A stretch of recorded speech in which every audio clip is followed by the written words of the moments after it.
Mazu e ne e le ledinyane la tau le sa tsotelleng. O ne a rata ho tlola hodima majwe.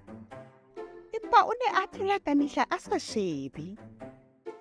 Ka nako e nngwe o ile a tlola a sa shebe, mme a wela hodima meutlwa. Ho bohloko hakakang.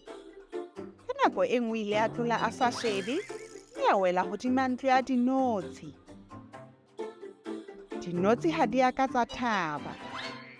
Ka le lengwe o ile a tlola a sa shebe, mme a batla a wela selomong. Kotsi hakakang. Ha ka ithuta letho diphosong tsa hae. Seo e ne e le bothata. Ka letsatsi le leng Mazu o ile a tlola a sa shebe, mme a wela lehlabatheng le tetebelang. Ho tshosa hakakang. O ile a leka ho baleha, empa e ne se le morao. O se a tetebetse. Ke moo Syllabus noha e bohlale e leng ya hlaha ka mora mafika. Mme ile ya seba ya re, "Ya bona o mathateng Mazu. Nthusa ka kopo." O ile halla Mazu ha ne a teba le ho feta. "Nka o thusa," Syllabus o ile a rialo a bososela ka bolotsana.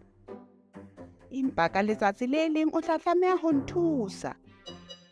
Mazu o ile a qeaqea. O ne a tseba hore Syllabus e ne le noha e kgopo, empa o ne a sena boikgethelo.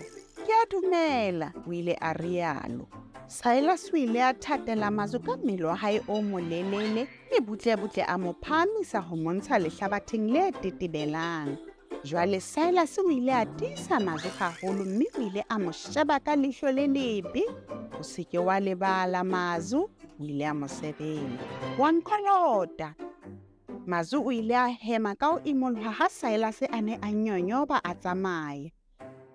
O ile a hlokomela hore bohlaswa ba hae bo mo kentse mathateng le hore a kolote Syllabus. Ho tloha letsatsing leo, Mazu o ile a sheba pele a tlola.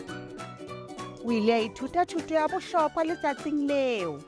Ha re etsa diphoso re lokela ho nka metsotso, mme re nahane ka hloko ka diphello pele re tswela pele ka thabo.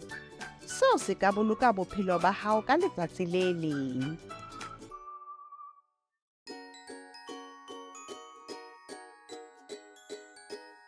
To watch more stories, just visit our YouTube channel. All stories are in the present, past and future tenses, also available in various languages. How great! Also, members of the Abuti Academy get access to workbooks and much more.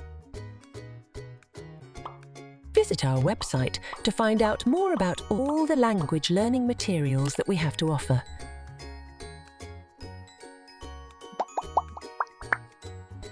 www.abutisyllabus.com